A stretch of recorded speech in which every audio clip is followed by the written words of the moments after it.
Have you ever wondered how Canadian families survived the hardest decade in modern history using nothing but what they had in their kitchens? During the Great Depression, when prairie drought turned Saskatchewan topsoil into dust clouds and unemployment reached nearly 30% across the country, Canadian homemakers developed kitchen tricks so clever that professional chefs would later rediscover them decades afterward. From the frozen prairies of Alberta to the rocky shores of Nova Scotia, these families stretched every ingredient, wasted absolutely nothing, and created techniques that still work beautifully today. Here are 25 strange Depression-era Canadian kitchen tricks that really worked. Let's start with saving every drop of cooking fat. Here is something your Canadian grandmother almost certainly knew, and that somehow got lost along the way. Instead of discarding rendered fat after frying bacon or salt pork, Depression-era families always kept a grease jar right next to the wood stove, usually an old coffee tin or a mason jar.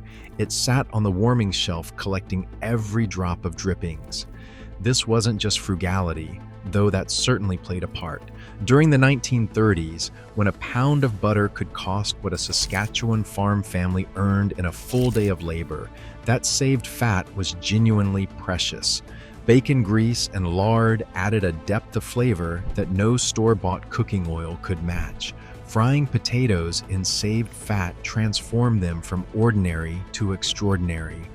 Eggs cooked in just a tablespoon became rich and savory. Even bannock, that staple flatbread found in Canadian kitchens from coast to coast, developed a wonderful crispy crust when the pan was greased with those drippings before the batter went in. Store that grease jar at room temperature for short-term use, or keep it in the coldest corner of the pantry for months. Your cooking will thank you. Making a buttermilk substitute was another essential trick that every prairie homemaker knew by heart. When dairy deliveries could not reach remote homesteads, especially during those brutal winter months when roads vanished under snow for weeks at a time, cooks needed reliable alternatives. Here is the trick that was passed down through generations of Canadian families. Take 1 tablespoon of plain white vinegar or lemon juice and add it to 1 cup of regular milk. Give it a stir and let it sit for 5 to 10 minutes. What happens next is pure kitchen magic. The acid causes the milk to curdle slightly, creating that tangy, thick consistency that buttermilk is known for. The proteins in the milk react with the acid, mimicking the natural fermentation process. This substitute worked beautifully in biscuits, giving them that fluffy rise. It made pancakes tender and light. Fried chicken marinated in this mixture came out juicier than you would imagine. At roughly 5 cents worth of ingredients compared to the cost of fresh buttermilk from the dairy, this hack saved serious money during years when every single penny mattered. Stretching biscuits and bread was practically an art form in Depression-era Canadian homes. Smart cooks learned that making double or triple batches wasn't just efficient, it was strategic survival planning at its finest. Once those golden biscuits cooled down completely, they were wrapped individually in wax paper and stored in the coldest available spot. During winter months, that often meant a snowbank right outside the kitchen door. Think about it. Canadian families had a natural deep freeze for roughly 6 months each year, and they used it brilliantly. Properly stored biscuits lasted months and tasted remarkably fresh when reheated on the wood stove. Some families kept a wooden box buried in snow by the back porch, packed with wrapped biscuits, bread loaves, and leftover stew. Nature provided what modern refrigerators would later cost a month's wages to buy. Using potato water for gravy was pure kitchen genius, and it perfectly defined the no-waste philosophy of the era. That cloudy liquid left from boiling potatoes contained natural starches that thickened gravy beautifully, while adding a subtle, earthy flavor. Every time you pour that water down the drain, you are discarding a free thickening agent that Depression-era cooks considered liquid gold. Simply heat the reserved water in a pan. Whisk in flour that has been mixed with cold water to prevent lumps, season with salt and pepper, and add a splash of milk or cream if you had it. The result is a silky, rich gravy that tastes more like home than anything from a jar or a packet. This no-waste approach meant nothing from the kitchen ever went down the drain unnecessarily. Cornstarch became another quiet weapon in the Depression-era pantry. Canadian homemakers relied on this humble white powder for everything from pie fillings to glossy sauces and perfectly thickened soups. The trick that separated good cooks from great ones was knowing never to add it directly to hot liquid, because you would end up with lumps that no amount of stirring could fix. Instead, mix cornstarch with an equal amount of cold water to create what cooks call a slurry. Then slowly drizzle that mixture into your hot liquid while stirring constantly. 1 tablespoon thickened a full cup of liquid to a medium consistency. For pie fillings, 2 tablespoons per cup gave a firmer, more satisfying set.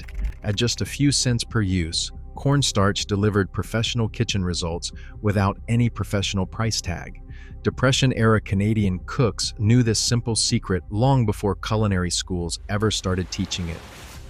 Making emergency flatbread from flour and water kept families fed when bread ran out, and the nearest general store was a day's journey by horse through frozen prairie.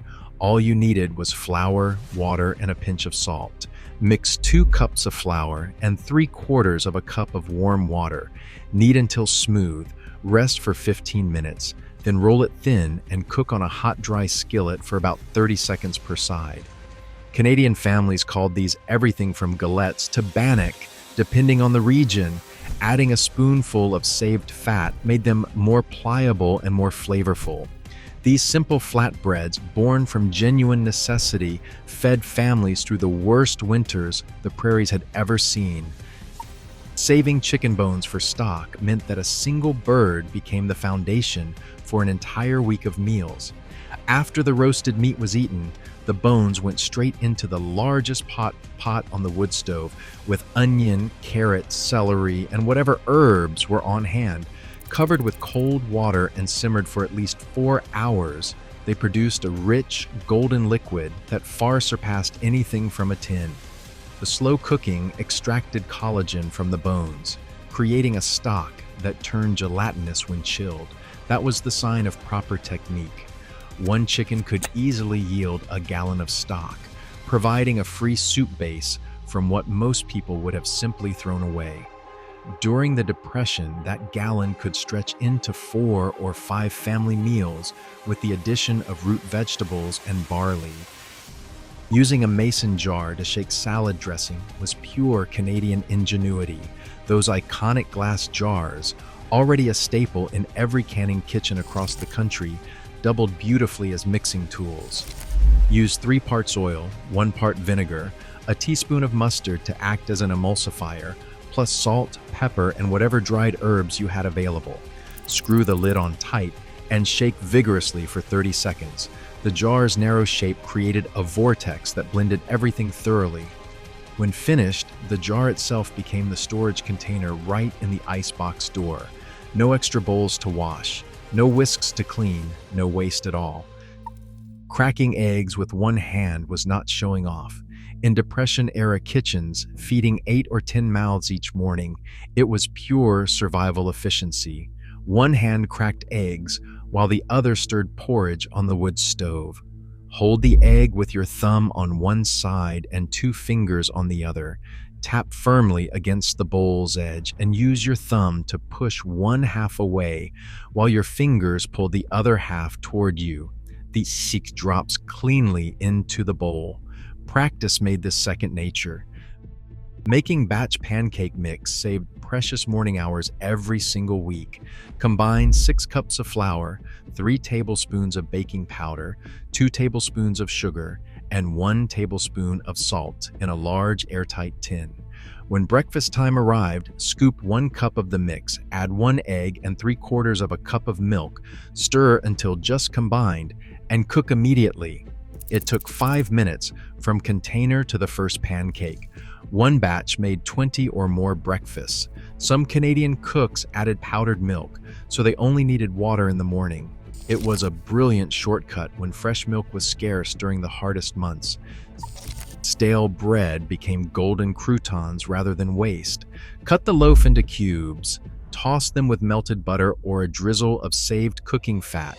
Season with salt and whatever dried herbs are available, then bake at 375 degrees for about 15 minutes. These homemade croutons had a crunch and flavor that nothing store-bought could match. They turned a simple bowl of soup into something satisfying, and they stretched meals just a little further. Cast iron was the beating heart of the Canadian Depression-era kitchen. These heavy, virtually indestructible skillets were often passed down through generations, improving with every single use. The secret lay in their ability to retain and distribute heat evenly across the entire surface.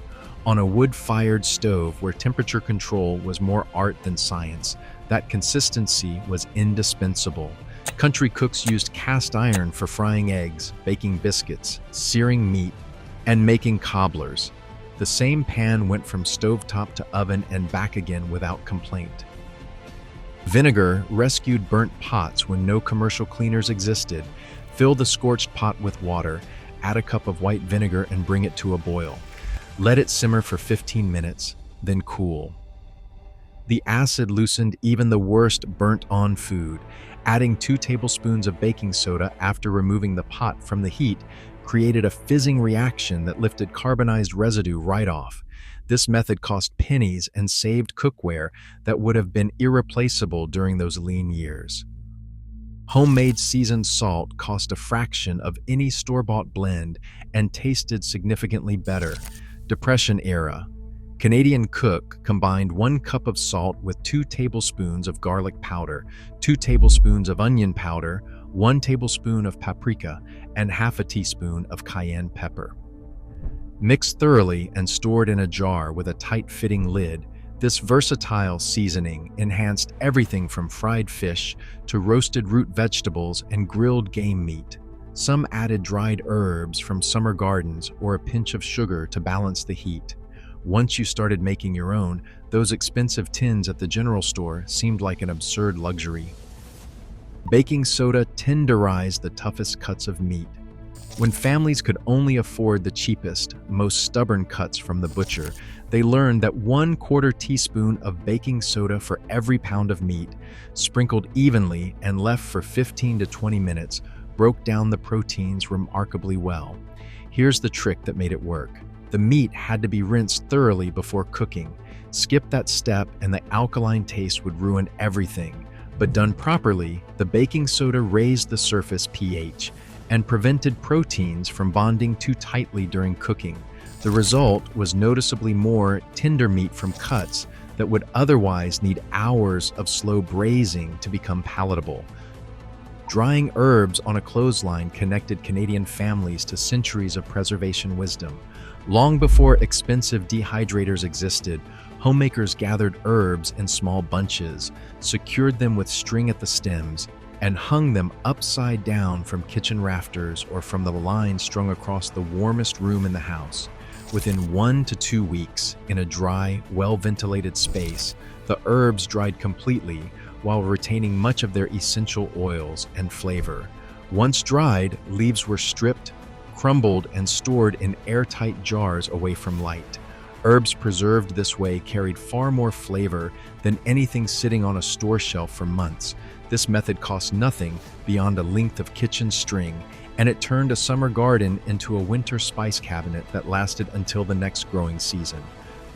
Turning overripe fruit into jelly and preserves was perhaps the most distinctly Canadian of all these Depression-era tricks.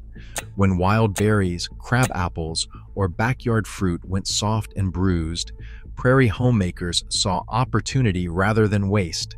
The natural sugars in overripe fruit actually made it ideal for jelly making. Washed, chopped, and simmered in a heavy pot with just enough water to prevent sticking, the softened fruit was mashed thoroughly and strained through cheesecloth for a clear jelly. Add sugar in equal parts by volume, plus pectin if needed. Bring to a rolling boil, skim the foam, and pour into sterilized mason jars. Properly sealed, those jars lasted a year or more. One bushel of bruised crab apples that might have been discarded became dozens of jars of precious preserves, carrying the taste of August straight through to the coldest days of March. Freezing leftover coffee as ice cubes wasted absolutely nothing. Rather than pouring leftover morning coffee down the drain, Canadian cooks froze it in trays. These cubes kept iced coffee cold in summer without diluting the flavor like regular ice. Bakers discovered that adding a frozen coffee cube to chocolate cake batter deepened the chocolate without any coffee taste. Some cooks dropped cubes into beef stew for added richness. At a time when wasting anything was practically unthinkable, this simple trick turned yesterday's coffee into a versatile ingredient. Maple syrup became the great Canadian sugar substitute when refined sugar grew scarce and expensive. Families in Quebec, Ontario, and the Maritimes who had access to sugar maples tapped their trees each spring, boiling roughly 40 gallons of sap over outdoor fires, or on the kitchen wood stove to produce 1 precious gallon of syrup.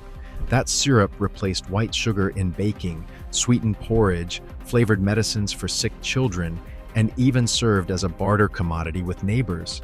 The Five Roses Cookbook, first published in 1913 and found in nearly every Canadian kitchen by the 30s, included recipes specifically designed for maple and honey substitutions when sugar was unavailable.